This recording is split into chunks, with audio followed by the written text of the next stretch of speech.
किसान जो है 10,000 रुपए के लोन में डिफॉल्ट होता है, उसको जेल भेज दिया जाता है इससे। तो ये सारे इश्यूज किसानों को समझ में आएगी और मजदूरों को भी समझ में आएगी उनका किस तरह से शोषण हो रहा है। और मनरेगा एक बहुत बड़ा इशू है। मनरेगा को कॉर्पोरेट जो है खत्म कराना चाह रही थी, क्योंकि उसको सस्ता लेबर चाहिए अपने फैक्ट्रियों के लिए। और मनरेगा में अगर 700 रुपए किसानों को, किसी मजदूर को गांव में मिलेगा, तो वो क्यों जाके 12,000 14,000 रुपए इन फैक्ट्रियों में जाके 18-18 घंटा काम करेगा, 12-12 घंटा काम करेगा। और मनमोहन सिंह के कार्यकाल का भी डाटा सुन लीजिए, 2004 से 2009 के बीच सिर्फ 8500 करोड़ रुपया का लोन राइट ऑफ हुआ, सिर्फ 8500 करोड़, 8,000 करोड़। कहा 6 लाख करोड़ मोदी जी के पहले कार्यकाल में, और क्या मनमोहन सिंह के पहले कार्यकाल में 8500 करोड़ रुपया का राइट ऑफ हुआ था। और 2009 से 14 के बीच में राइट ऑफ बढ़ा, मनमोहन सिंह का दूसरा कार्यकाल में वीक पोजीशन हुई, कारपोरेट लूट बढ़ा और 55,000 करोड़ रुपए का राइट ऑफ हुआ था। फिर भी मोदी के दूसरे कार्यकाल से अगर तुलना कीजिए तो कहा 8 लाख करोड़ और कहा 8 लाख करोड़।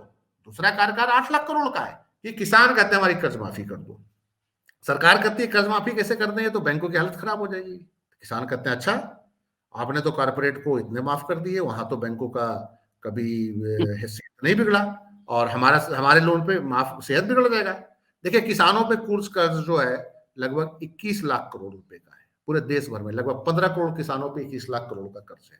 और उसमें जो है लॉन्ग टर्म कुछ कर्ज है, जैसे बड़े ट्रैक्टर के कर्ज हैं, कुछ शॉर्ट टर्म लेते हैं, बीज के लिए लेते हैं, और खेती करने के लिए जो शॉर्ट टर्म लोन्स लेते हैं किसान।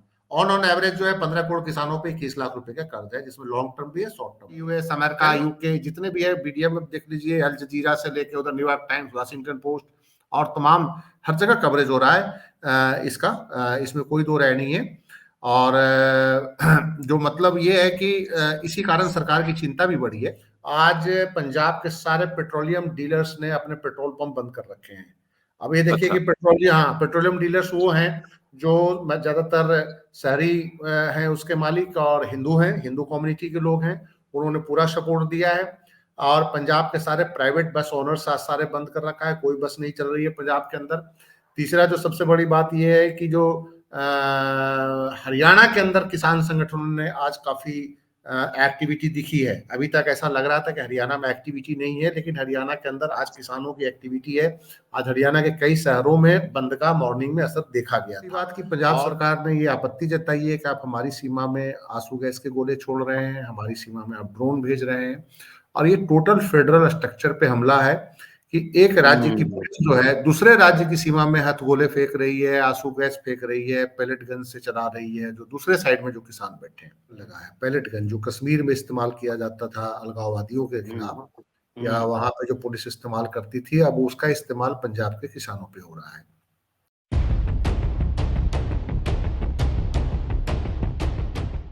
किसानों का भारत पर पंजाब, हरियाणा, हिमाचल प्रदेश में असर, पंजाब में कुछ ज्यादा ही असर है। इस बीच मंत्रियों और किसान नेताओं के बीच कई राउंड की वार्ता हो चुकी है, लेकिन वार्ता अभी सफल नहीं दिख रही। किसानों की मांग को देखें तो इस बार कई एमएसपी के अलावा कई और प्रमुख मांगे हैं, जिसमें मनरेगा को 700 रुपए दिहाड़ी करना, जो किसान मारे गए थे मुआवजा और सरकारी नौकरी, ट्राइबल के लिए, आदिवासियों के लिए भूमि का बंटवारा, ये तमाम उसमें मुद्दे हैं। कई राउंड बात हो चुकी है, लेकिन अभी सफलता नहीं मिली। अंदर खाते क्या चल रहा है किसान नेताओं और मंत्रियों के बीच में? अंदर जो कल मीटिंग हुई थी उसमें क्या हुआ, क्या निष्कर्ष आया, कोई सोल्यूशन आया या नहीं आया, कौन बोल रहा है झूठ और कौन बोल रहा है सच? आज की चर्चा इसी विषय पर। दोस्तों, रतनलाल बोल रहा हूं और आप देख रहे हैं अम्बेडकर नामा। संजीव पांडे साहब इस एपिसोड में हमारे साथ मौजूद हैं। पंजाब, हरियाणा, हिमाचल प्रदेश को लंबे समय तक कवर करते रहे हैं। कई किसान नेताओं और पॉलिटिकल राजनीतिक नेताओं के संपर्क में हैं, इसलिए इनके पास ऑथेंटिक इंफॉर्मेशन होती है। क्या चल रहा है किसानों को लेकर? सरकार और किसान संगठनों के बीच कौन शामिल है, कौन शामिल नहीं है? चुनाव भी आना है, क्या इसके व्यापक परिणाम होंगे, ये भी देखना जरूरी है। स्वागत है सर जी। नमस्कार सर। नमस्कार। क्या चल रहा है सर? देखिए, लेटेस्ट तो सबसे बड़ी बात यह है कि जो आज एक किसान की मौत हुई है, ज्ञान सिंह की, जो शंभू बॉर्डर पे थे, और वो मौत जो हुई है उसके बारे में जो प्राथमिक जानकारी ये आ रही है कि आंसू गैस के जो गोले हरियाणा पुलिस की तरफ से छोड़े गए थे वो उनको लगा था, उसके बाद उनकी तबीयत खराब हो गई। करीब 65 साल या 70 साल को किसान थे, गुरदासपुर के रहने वाले थे, और फिर उनकी मौत हो गई है। और 3 जो युवा किसान हैं जो हरियाणा बॉर्डर पे पंजाब की सीमा में थे, उनके आंखों पे आरोप है कि पैलेट गन लगा है। पैलेट गन जो कश्मीर में इस्तेमाल किया जाता था अलगाववादियों के खिलाफ, या वहां पे जो पुलिस इस्तेमाल करती थी, अब उसका इस्तेमाल पंजाब के किसानों पे हो रहा है। तो उससे पैलेट गन लगा है, उसमें से कहा जा रहा है पंजाब की तरफ से, पंजाब सरकार की तरफ से, जो उनके जो हेल्थ मिनिस्टर हैं या किसी का आज बयान आया है कि 3 किसानों के आंखों की रोशनी उससे लगता है अस्थायी रूप से चली गई है, जो पैलेट गन का इस्तेमाल हुआ है। कुछ किसानों के पीठ पे भी पैलेट गन लगे हैं, और वो बेसिकली किसान अपने पंजाब की सीमा में है, और जो हथियारों का इस्तेमाल हो रहा है वो हरियाणा के सीमा से हरियाणा पुलिस कर रही है। ड्रोन का इस्तेमाल हो रहा है, और अश्रु गैस का इस्तेमाल हो रहा है, और ये पैलेट गन का इस्तेमाल हो रहा है। और पहली बार देश के अंदर ये देखा गया है कि पुलिस ड्रोन का इस्तेमाल अपने ही किसानों के खिलाफ कर रही है, और सामान्य रूप से स्थानीय पुलिस के पास ड्रोन है नहीं है, कहाँ से आया है ये भी, इस पे भी बहस चल रही है। और चौथी बात कि पंजाब सरकार ने ये आपत्ति जताई है कि आप हमारी सीमा में आंसू गैस के गोले छोड़ रहे हैं, हमारी सीमा में आप ड्रोन भेज रहे हैं, और ये टोटल फेडरल स्ट्रक्चर पे हमला है कि एक राज्य की पुलिस जो है दूसरे राज्य की सीमा में हथगोले फेंक रही है, आंसू गैस फेंक रही है, पैलेट गन से चला रही है, जो दूसरे साइड में जो किसान बैठे हैं। अब मसला ये है, अब जो एक लेटेस्ट जो इम्पोर्टेंट जो मसला ये है कि जो किसानों और सरकार के बीच जो वार्ता हो रही है, वो कल रात चंडीगढ़ में हुई थी, रात में 2 बजे तक हुई, और केंद्र की तरफ से नित्यानंद राय, अर्जुन मुंडा और वो पीयूष गोयल मौजूद थे। और किसानों की तरफ से जो संबंधित जो मेन गुट जो अभी धरना दे रहे हैं वो थे मिस्टर पंधेर और पन्नू और डल्लेवाल जो हैं वो थे, और पंजाब सरकार की तरफ से 2 नुमाइंदे थे, पंजाब के चीफ मिनिस्टर थे और पंजाब के फाइनेंस मिनिस्टर हरपाल सिंह चीमा और भगवंत सिंह मान दोनों थे। और 1:30 बजे तक मीटिंग चली, और मीटिंग पे तमाम डिबेट होने के बाद जो मुझे जानकारी मिली कि मामला एमएसपी पे अड़ गया, और किसान इस बात पड़े हुए थे कि हमें एमएसपी का लीगल जो प्रोटेक्शन है वो चाहिए, उसके बिना कोई बात बनेगी नहीं, और इससे आगे हम कोई बात बढ़ाएंगे भी नहीं अगर आप इस पे कोई कमिटमेंट नहीं करते हैं तो।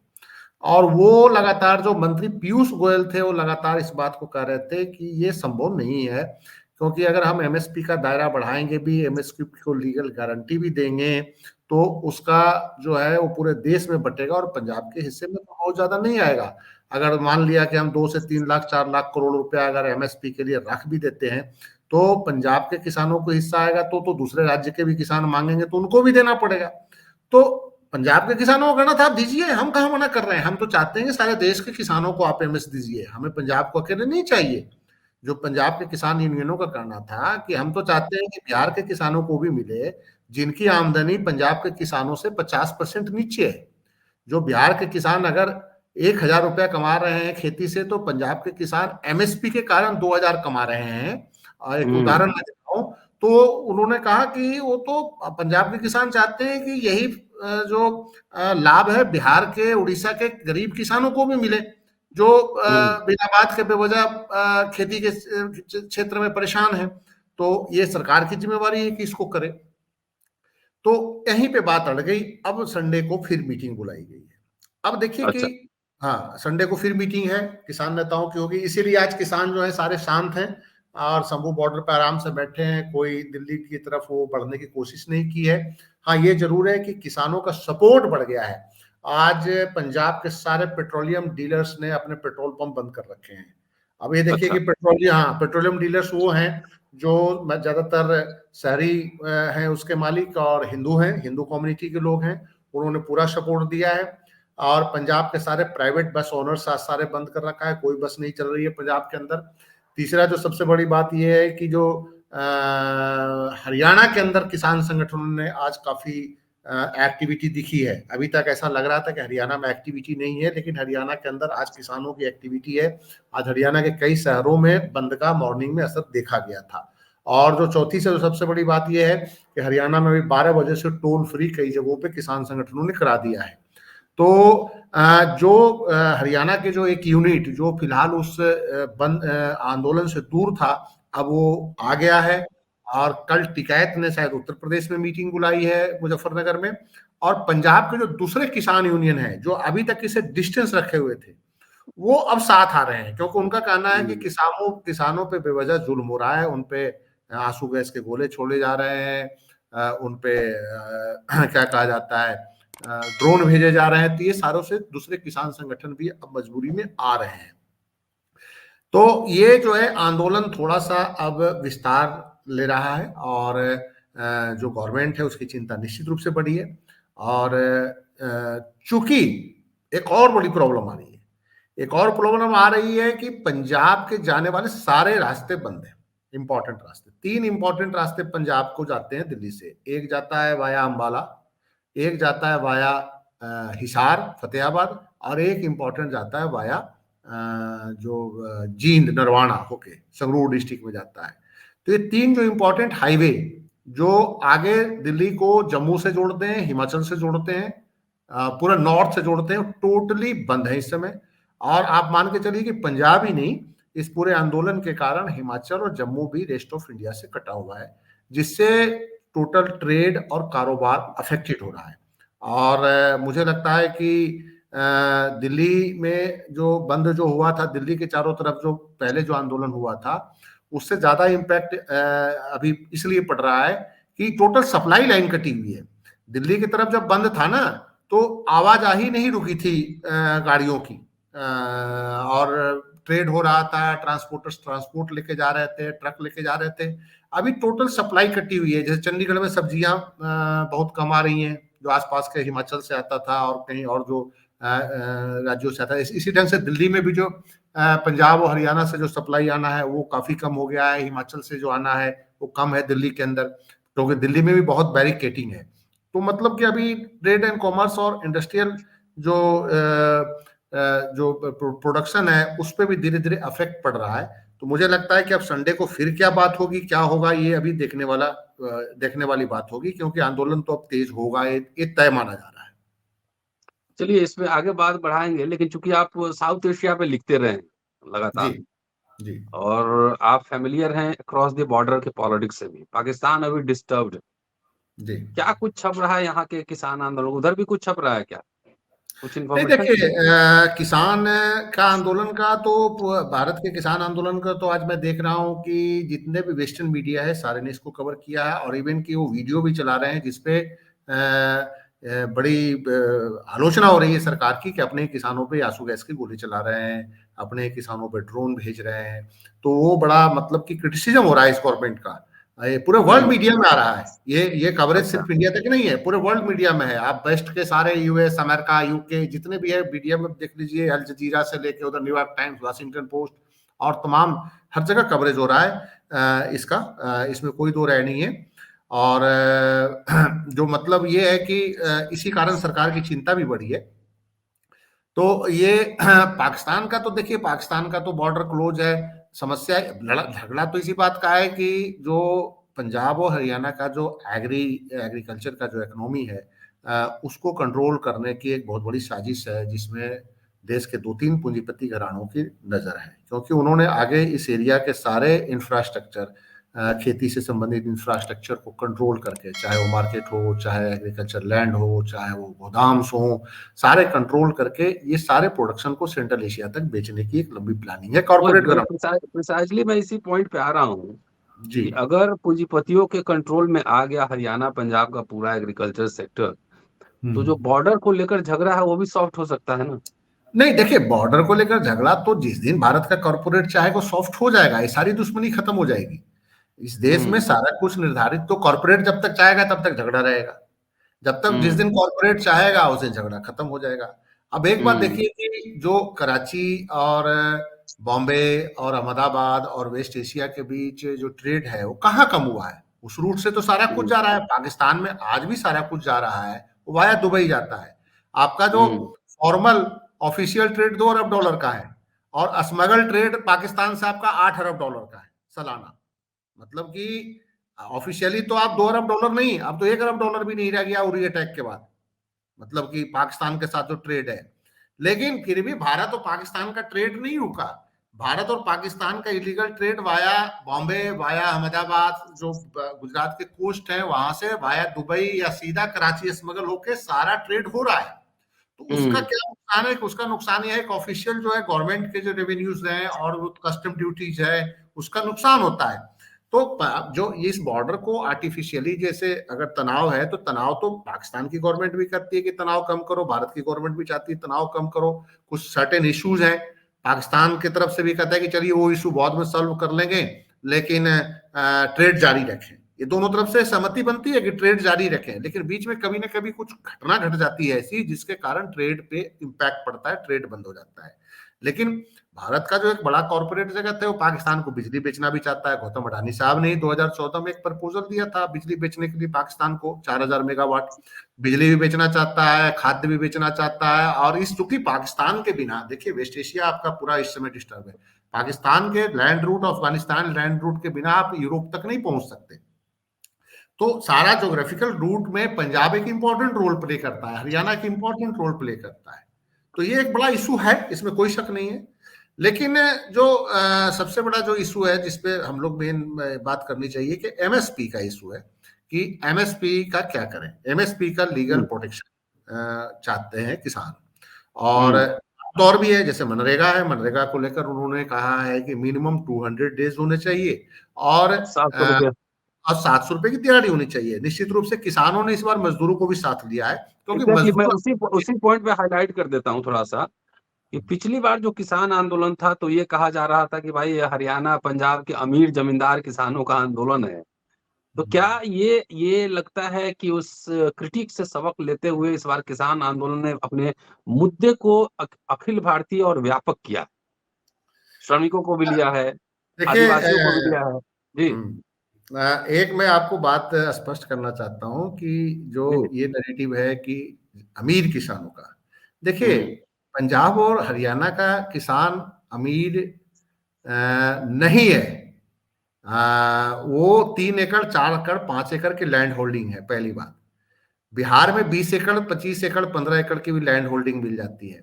तो उसका ये होता है कि जो 5 एकड़ जो 7 एकड़ वाला किसान मॉडर्न फार्मिंग के कारण और ग्रीन रेवोल्यूशन के कारण पंजाब के जो किसान हैं, हरियाणा के किसान हैं, और एक ऑर्गेनाइज एग्रीकल्चर मंडी मार्केटिंग बोर्ड होने के कारण पंजाब का किसान उनको अमीर नजर आता है। लैंड फ्रेगमेंटेशन इतना ज्यादा हो चुका है कि 5 एकड़ 7 एकड़ 8 एकड़ के मार्जिनल किसान ही आपको पंजाब में मिलेंगे, और उनके खेतों में बिहार के 15 एकड़ वाला किसान मजदूरी करता नजर आएगा, पंजाब के अंदर 10 एकड़ वाला नजर आएगा। तो बेसिकली अमीर नहीं है कि आप अमीर कर दिए जमींदार हैं, बेसिकली ये है कि वो मॉडर्न फार्मिंग से उन्होंने पैसे कमाए हैं, इसमें कोई शक नहीं है। बड़े बड़े ट्रैक्टर हैं उनके पास और लोन भी लेते हैं, कर्जदार भी हैं। तो देखिए हाँ, ये सवाल जरूर था कि पंजाब में, और आपको एक बात बता दूं कि पंजाब के जो सबसे स्ट्रॉन्ग जो फार्मर्स यूनियन है वो सारे लेफ्ट हैं, बहुत स्ट्रॉन्ग लेफ्ट ग्रुप है। जो ग्राहा गुट जो पंजाब का जो सबसे बड़ा जो ग्रुप है वो लेफ्ट ग्रुप है। तो जो लेफ्ट जो किसान यूनियंस हैं वो भी बहुत स्ट्रॉन्ग है। तो निश्चित रूप से वो जागीरदारों और जमींदार तो हो नहीं सकते। हाँ, ये जरूर कह सकते हैं कि उन्होंने उनपे ऊपर ये आरोप लगा था कि वो मजदूरों को बात नहीं करते। तो उन्होंने इस बार ये सुधार किया है कि जो लेबर हैं, लेबर्स के जो इस देश में जो इश्यूज हैं, इवन कि उन्होंने ट्रक ड्राइवरों का भी इशू उठा दिया है इस बार। जो ट्रक ड्राइवर्स के लिए जो लॉ नहीं पीछे आया है जिसमें 10 साल की सजा है, तो वो कहते हैं कि इनसे हमारा रिलेशन है, तो वो इशू भी उठाया है उन्होंने। तो इसलिए इस बार उन्होंने लेबर का भी इशू उठाया है, मजदूरों का भी इशू उठाया है। और आदिवासियों को लेकर उनका ये कहना है कि जैसे हमारी जमीन हड़पने की कारपोरेट की साजिश है, वैसे आदिवासियों की जमीन तो ऑलरेडी हड़पी ही जा रही है। तो उनका किसानों का बेसिकली ये इशू है मेन। लेकिन जो मसला जो मेन फंस रहा है वो है एमएसपी का, कि एमएसपी पे सरकार ने एक बयानबाजी करी है कि 17 लाख करोड़ रुपया खर्च आएगा, हम इतना दे नहीं सकते। तो किसानों ने कहा कि सरकार का झूठ है, और वो बड़ा एक रीजनिंग उन्होंने दिया। और वो रीजनिंग जैसे हम भी आप भी दे सकते हैं कि जैसे आप एक बाजार में गाड़ी खरीदने जाते हैं, तो बाजार में जब आप गाड़ी खरीदते हैं तो उसकी एक तय कीमत होती है। अगर आप मारुति की कार खरीदने जा रहे हैं तो 5 लाख कीमत है, तो वो कीमत तय है, वो इंडस्ट्रीज तय कर लेता है अपने प्रॉफिट के हिसाब से, उसमें सारा प्रॉफिट भी जोड़ता है।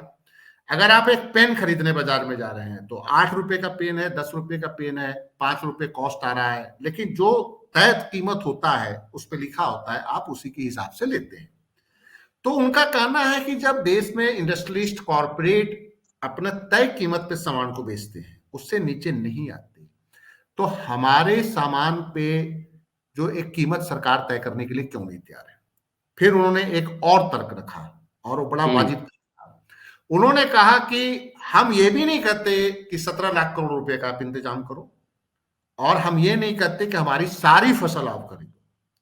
हम चाहते हैं कि आप एक कानून बना दो पार्लियामेंट से कि इससे नीचे हर साल एग्रीकल्चर प्राइस कमीशन एक एमएसपी तय करेगा, और उससे नीचे कोई भी जिस चीज की जो एमएसपी होगी, मतलब कि अगर गेहूं का न्यूनतम समर्थन मूल्य 2000 रुपए क्विंटल तय किया गया है, तो बाजार में 2000 रुपए क्विंटल से नीचे किसान से उसे कोई खरीद नहीं सकेगा। अब उनका ये कहना है कि आप ना खरीदो। उन्होंने कहा कि फूड सिक्योरिटी के लिए, मैं बड़ा स्पष्ट करना चाहता हूं, मेरी कई किसान नेताओं से डिटेल बात हुई, उन्होंने कहा कि वो बताइए। सिक्योरिटी के लिए जो गवर्नमेंट को जितना चाहिए गेहूं चावल खरीद ले, उसके लिए उनका 1.5 लाख करोड़ का बजट हो, 1 लाख करोड़ का बजट हो, 3 लाख करोड़ का बजट हो, वो अपने हिसाब से गरीबों को राशन देने के लिए हमसे खरीदती है। लेकिन बाकी जो सरप्लस हमारा माल है वो सरकार न खरीदे, सरकार उसके बाजार लिए में वो लॉ बना दे जिसमें अगर अडानी साहब भी अगर हमसे खरीदने आए तो वो उनको 2000 रुपए क्विंटल पे ही बाजार में खरीदना पड़ेगा अपने गोदाम में डालने के लिए। तो ये वो लीगल गारंटी चाहते हैं। अब सरकार लीगल गारंटी इस चीज को दे नहीं रही है, क्योंकि सरकार इसलिए नहीं देना चाह रही है कि वहां भी गौतम अडानी का ही इनफैक्ट प्रेशर है, क्योंकि पंजाब और हरियाणा के मैक्सिमम गोडानों पे गौतम अडानी का कब्जा हो चुका है। तो गौतम अडानी के लिए अगर ये एरिया जो है चावल और गेहूं का बहुत हाई प्रोडक्शन करता है, तो गौतम अडानी चाहते हैं कि मार्केट के प्राइस को एमएसपी और अगर लीगल उसको अगर गारंटी मिल जाएगी तो अपने हिसाब से अडानी प्राइस नहीं तय कर पाएंगे। जैसे हिमाचल में कर रहे हैं वहां कुछ सेब को लेकर। हाँ, सेब को लेकर किया, और इस बार कांग्रेस की गवर्नमेंट ने उनको आउट ही कर दिया वहां से। इस बार सेब को लेकर किसानों को जो है जो ग्रीवेंसेस थे वो गवर्नमेंट ने खत्म किया वहां काफी, क्योंकि वहां पे सब कुछ अडानी अपने हिसाब से तय करना चाह रहे थे प्राइस को। तो वो तय कर दिया था वहां, जब बीजेपी की सरकार थी अडानी ने अपने हिसाब से सेब उत्पादकों को घुमाया था। वो चाहते हैं कि अडानी के गोदाम में भी अगर जाए हमारा गेहूं तो वो मिनिमम सपोर्ट प्राइस पे जाए। तो उनका ये कहना है कि इसमें फिर कहां से सरकार के ऊपर भार पड़ेगा। ये जो प्राइवेट सेक्टर जैसे आईटीसी है, आईटीसी बड़ा एग्री कमोडिटी का कारोबार करता है, रिलायंस करता है, अपने रिटेल स्टोर के लिए खरीदता है गेहूं चावल बेचता है, किसान से 25 रुपए में खरीद के 100 रुपए का ब्रांडिंग करके रिलायंस बेचता है अपने रिटेल स्टोर में चावल 100 रुपए किलो। तो ये काम अडानी भी एग्री प्रोडक्ट में आ गए हैं, सरसों का तेल भी बेच रहे हैं, चावल भी बेच रहे हैं, दाल भी बेच रहे हैं। किसान का जी एक चीज समझाइए कि अगर मिनिमम सपोर्ट प्राइस पे किसान से अडानी खरीदते हैं या अंबानी खरीदता है जो भी, तो वो जब मार्केट में जब बेचेंगे तो ये तो मिनिमम रूल है बिजनेस का कि प्रॉफिट कमाएंगे, उससे कम में थोड़ी बेचेंगे। वो कोई लोग उपकारी कार्य करने तो जा नहीं रहे। तो मान लिया 2000 का खरीदेंगे तो 3000 का बेचेंगे, तो लाभ तो उसमें से भी कमा सकते हैं और भार कंज्यूमर पे पड़ेगा। इसमें अडानी को नुकसान क्या होगा? नहीं, देखिए इसमें दो चीजें हैं कि ये जो है कि एक दो तरह की डिबेट है, एक कंज्यूमर सपोर्ट पॉलिसी और एक प्रोड्यूसर सपोर्ट पॉलिसी। अगर कंज्यूमर को कोई नुकसान हो रहा है तो उसको नुकसान ना हो, उसके लिए आप प्रोड्यूसर्स को नुकसान नहीं करेंगे, उत्पादक का नुकसान कैसे कर देंगे? उत्पादक का तो जो भाई, अब उसके आगे गवर्नमेंट सोचे, अडानी सोचे, या अडानी उस बिजनेस से निकल जाए। आम जो छोटे छोटे जो खुदरा विक्रेता हैं जो 2000 रुपए 2000 रुपए क्विंटल जो खरीदेंगे वो 22 रुपए भी देते हैं। अभी भी बाजार में ऐसा होता है कि आप किसी खुदरा विक्रेता के पास जाए तो 100 रुपए दाल बेच रहा है, और रिटेल स्टोर में जाए तो वो जो दाल है 150 रुपए किलो है। और यही कारण है कि अडानी और अंबानी दोनों रिटेल स्टोरों को भी खत्म करना चाहते हैं। जो खुदरा व्यापारी जो छोटे छोटे जो लाले बैठे हैं मंडी में और जो छोटे छोटे दुकानें हैं, परचून की दुकानें आपके मोहल्ले में, हमारे मोहल्ले में, उसको भी अडानी अंबानी खत्म करना चाहते हैं, क्योंकि वो पूरा का पूरा मोनोपोली चाहते हैं इस पूरे खेल में। तो अब कंज्यूमर को नुकसान हो तो उसके चक्कर में वो बेचारा प्रोड्यूसर क्यों मारा जाए, उत्पादक क्यों मारा जाए। अब दूध जो है, आज भी किसान जो है जिस रेट पे दे रहा है, क्या बाजार में कंज्यूमर को उस रेट पे मिल रहा है? किसान से तो दूध सस्ता खरीद रहे हैं कोऑपरेटिव जो जितनी भी एजेंसियां हैं, कंज्यूमर को अपनी मर्जी से वो रेट तय करके देते हैं, अपना प्रॉफिट निकाल के देते हैं। तो ये जो सारी चीजें हैं कि ये जो सारी चीजें हैं उसमें किसान का ये भी कहना है कि इसमें कंज्यूमर को भी देखिए, हमारा भी हित देखिए। और किसान तो आउटराइटली इनका विरोध कर रहे हैं, वो कह रहे हैं कि कॉर्पोरेट को इससे निकालो, इस सिस्टम से सारा कॉर्पोरेट निकालो, ये भी कर रहे हैं। तो एमएसपी को लेकर जो उनका जो डिमांड है कि हमारा भाई एक मिनिमम फिक्स कर दो, इससे नीचे नहीं, कि मिनिमम प्राइस आप फिक्स भी कर दो, जैसे 22 कमोडिटी पे एमएसपी तय होता है, लेकिन वो मैंडेटरी नहीं है, वो कोई भी राज्य नहीं खरीद करता उस पे। वो क्या होता है कि गेहूं और चावल पे सिर्फ खरीद होती है, बाकी एमएसपी पे, उस पे एमएसपी मिलता है, बाकी किसी की खरीद होती ही नहीं। आप चले जाइए जितने भी और बाकी जो है बाजरा बुजरा रागी फागी जितने भी और जो अनाज है वो कभी नहीं खरीदा जाता, कोई भी राज्य नहीं खरीदता, वो मार्केटिंग बोर्ड वहां डिफंक्ट हुआ पड़ा है, सरकारें खरीदने के लिए तैयार नहीं होती। यही चीज तो किसान कहते हैं कि इसका लीगल गारंटी आप दे दो, आप ना भी खरीदो तो आप बाजार में एक रेट तय कर दो कि इससे नीचे नहीं बिकेगा, इससे नीचे जो खरीदेगा वो अपराध में तय माना जाएगा। और एक बात बताइए, उनका भी कहना ठीक है कि जब कलम का एक कीमत तय है, उससे नीचे नहीं बिकता बाजार में, लोग खरीदते हैं, तो हमारी चीजों की, सब्जी की, इसका एक रास्ता निकला था, बीच का रास्ता बीच में आया था, इसको नया स्कीम बोलते थे, गवर्नमेंट ने 1-2 जगह अप्लाई भी किया था, उसको बोलते थे भावांतर योजना। भावांतर योजना में ये किया गया था कि बाजार में किसान अपना प्रोडक्ट लेके आ गया, जैसे सब्जियों के मामले में मध्य प्रदेश और हरियाणा ने किया था भावांतर, कि एकाएक टमाटर का भाव क्रैश हो जाता है जब उत्पादन होता है, तो 5 रुपए किलो बिकने लगता है, 8 रुपए किलो बिकने लगता है। तो राज्य सरकारों ने ये कहा था कि टमाटर तो हम खरीद नहीं सकते, लेकिन हम ये कह सकते हैं कि टमाटर जो है आप बाजार में बेच दीजिए, मंडी में जिस दिन जो बोली लगेगी उसका रेट हम चेक कर लेंगे, और जो उसका जो मार्केट जो जो बाजार में जो आपका जो मूल्य जो लगा और उसका जो आपका कॉस्ट आया, उसका जो बीच का अंतर है वो सरकार आपको पे कर देगी। ये भी एक योजना आई थी कि जो कि बाजार में ही किसान बचेगा, लेकिन जो उसका कॉस्ट होगा, वो अगर किसान को लॉस हो रहा है तो उसकी जितनी कॉस्ट में जो अंतर आ रहा है, उसका इनपुट कॉस्ट में और बाकी, तो उसका पेमेंट सरकार कर देगी। तो एक ये भी प्रपोजल था कि अगर आप एमएसपी नहीं दे सकते तो भावांतर कर दे, भावांतर योजना बन लगा दे।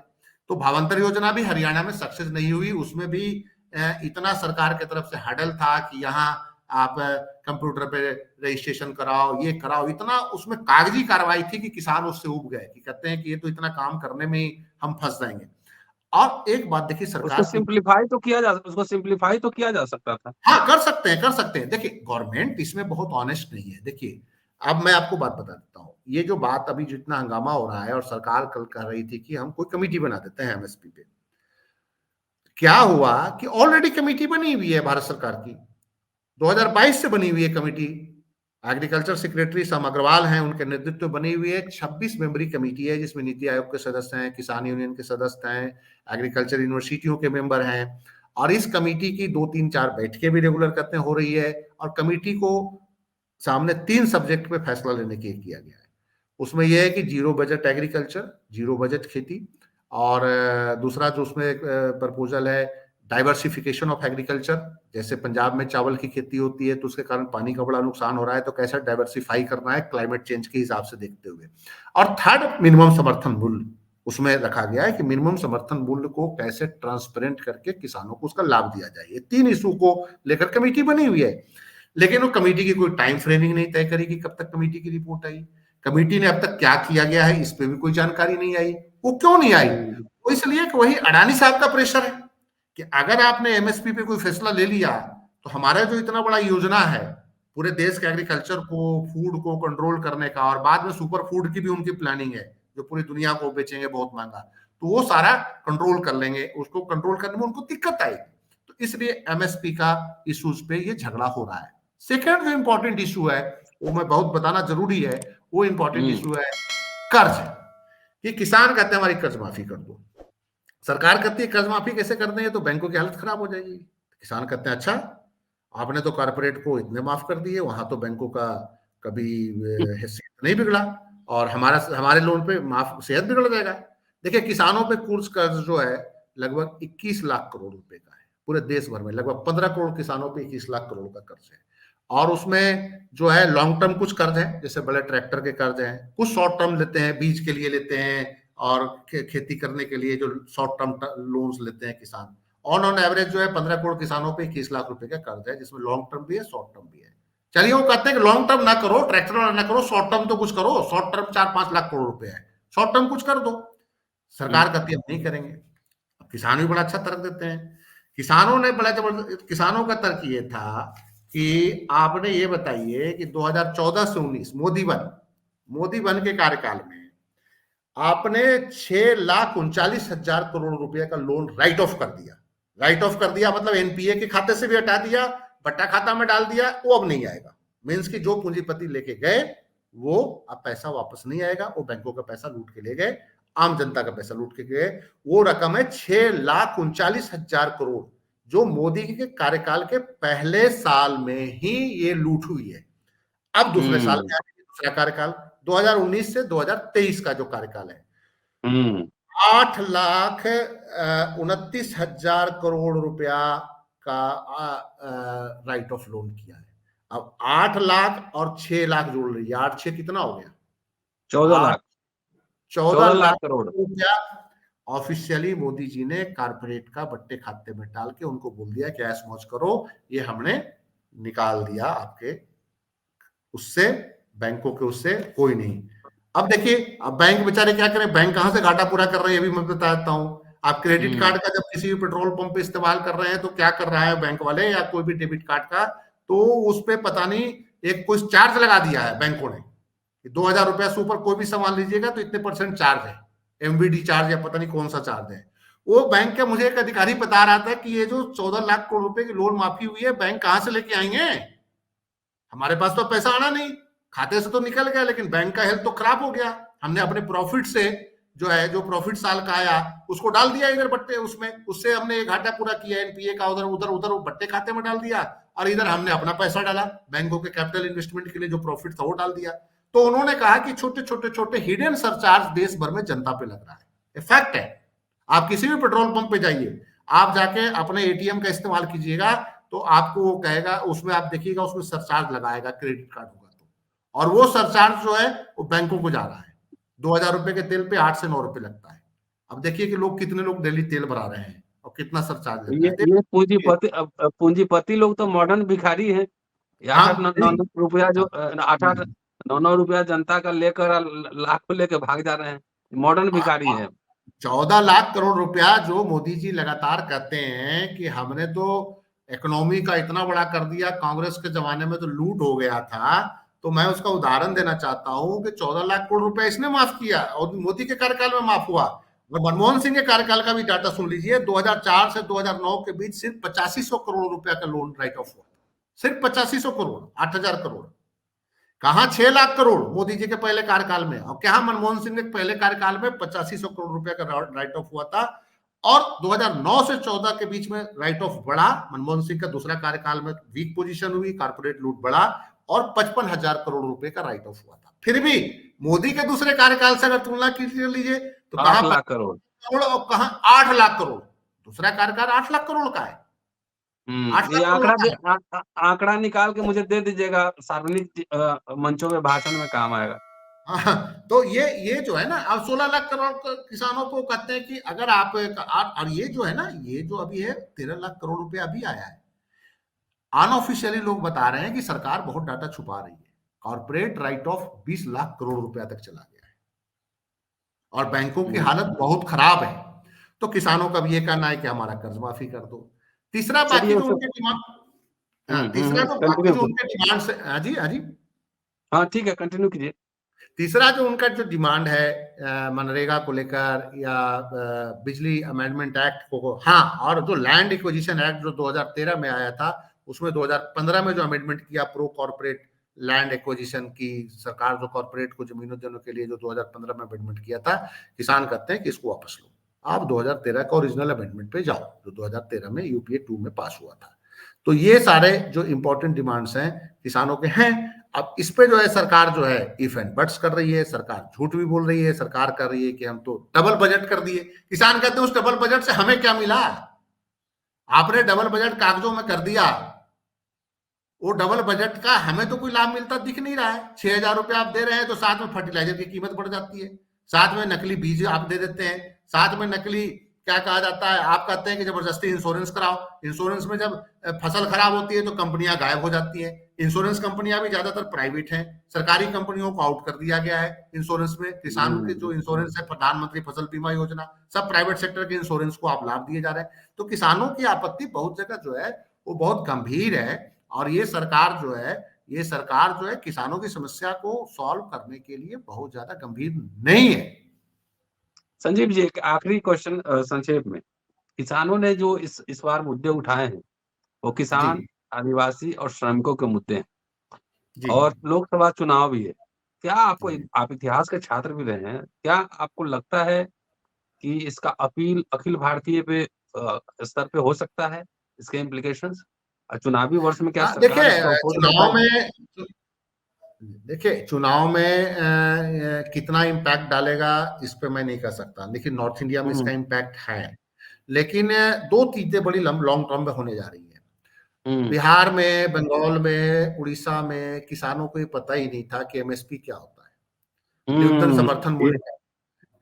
तो किसानों का जो ये जैसे धरना चल रहा है, तो आज ही मुझे उड़ीसा से एक जर्नलिस्ट का फोन आया था।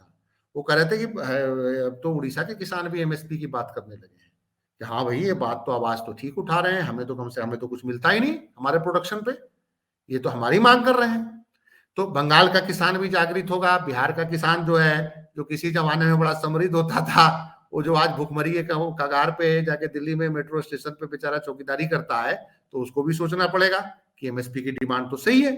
तो ये जो है ना, एमएसपी शब्द, न्यूनतम समर्थन मूल्य शब्द, और जो किसान पंजाब का जिस तरह से उसको समझा रहे हैं कि जब एक पेन की कीमत तय होती है, कार की कीमत तय होती है, बाजार में हर चीज जो आप खरीदने जा रहे हो उसकी कीमत तय होती है, किताब की कीमत तय होती है, तो चलिए, हमारी चीज की मुझे भी कीमतों बहुत को समझ तय में करने आया। में गवर्नमेंट को क्या दिक्कत जा रही है? मुझे भी बहुत कुछ समझ में आया, बिकॉज टेक्निकल बातें मैं भी बहुत नहीं जानता, बहुत पढ़े लिखे लोग भी नहीं जानता है, इसको स्वीकार करनी चाहिए इस बात को। जी। जी। तो ये जो है, और वो किसान जो लीडर्स है बहुत आम भाषा में समझा रहे हैं, जो उनके प्रेस कॉन्फ्रेंस हो रहे हैं, वो प्रेस कॉन्फ्रेंस जिनको भी थोड़ी बहुत समझ में आ रही है, जो दूर दराज के दूसरे राज्यों के किसान हैं, उनको समझ में आ रहा है कि हमारे साथ सरकार की धक्केशाही कहाँ है। हम 10,000 के लोन डिफॉल्ट करते हैं तो हमें जेल भेज दिया जाता है, और पूंजीपति 13 लाख करोड़ रुपए का लोन माफ करके भागे हैं, आराम से बैठे हैं। अनिल अंबानी राम मंदिर के उद्घाटन में अंदर जाकर बैठा हुआ है, उसको आमंत्रित किया जा रहा है। पंडोरा पेपर में उसके खिलाफ ईडी जांच कर रही है, 2-2.5 लाख करोड़ रुपए का डिफॉल्ट कर गया, और सरकार उसको सम्मान दे रही है। किसान जो है 10,000 रुपए के लोन में डिफॉल्ट होता है, उसको जेल भेज दिया जाता है इससे। तो ये सारे इश्यूज किसानों को समझ में आएगी, और मजदूरों को भी समझ में आएगी उनका किस तरह से शोषण हो रहा है। और मनरेगा एक बहुत बड़ा इशू है। मनरेगा को कॉर्पोरेट जो है खत्म कराना चाह रही थी, क्योंकि उसको सस्ता लेबर चाहिए अपने फैक्ट्रियों के लिए। और मनरेगा में अगर 700 रुपए किसानों को, किसी मजदूर को गांव में मिलेगा, तो वो क्यों जाके 12,000 14,000 रुपए इन फैक्ट्रियों में जाके 18-18 घंटा काम करेगा, 12-12 घंटा काम करेगा इस इनके बार अनहेल्दी अनहाइजीन पोजीशन। दूरदृष्टि योजना है। इस हाँ, बार नहीं दूरदृष्टि के साथ। योजना, और मैं आपको बता रहा हूँ कि कल जब मीटिंग हो रही थी तो किसानों ने जो तर्क रख दिया, तो निरुत्तर थे जो भारत सरकार के मंत्री थे।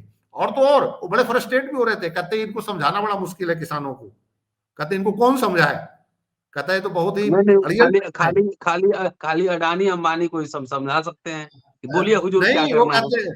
वो कहते हैं कि बहुत अड़ियल से हैं, इनको कौन समझाए। और किसान भी कह रहे थे कि भैया हम जो बात कर रहे हैं आप उसको काट के बताओ, हम तो तार्किक बात कर रहे हैं। और बहुत तर्क से वो अपनी बात रख रहे थे जो किसान थे। तो आप देखिए संडे को फिर मीटिंग होगी, और उस मीटिंग में जी। क्या होगा संडे को फिर ये। संडे को फिर इस मुद्दे पे बातचीत होगी हमारी। जी जी जी जी जी। चलिए, शुक्रिया संजीव जी। और किसानों ने इस बार रणनीति बदली है कि किसान की जो मांगे हैं, आम लोग समझते हैं कि पता नहीं क्या कर रहे हैं, नहीं कर रहे हैं, लेकिन बहुत ही सूक्ष्मता से, साधारण शब्दों में भारत की जनता को और दुनिया को भी समझा रहे हैं कि आखिर वो चाहते क्या है, उनकी मांग क्या है, उनकी मांग कितनी वाजिब है। और इस बार अपील अगर अखिल भारतीय स्तर पर हुई किसानों के बीच, तो इसका इम्प्लीकेशन जो है ना बहुत बड़ा हो सकता है, क्योंकि लोकसभा चुनाव भी है। संजीव जी बहुत ही सटीक विश्लेषण कर रहे थे और ये भी जानिए कि क्या थी भावांतर योजना। मैं नहीं जानता था, लेकिन आज इसका भी ज्ञान वर्धन हुआ। शुक्रिया, देखते रहिए अम्बेडकर। Thank you.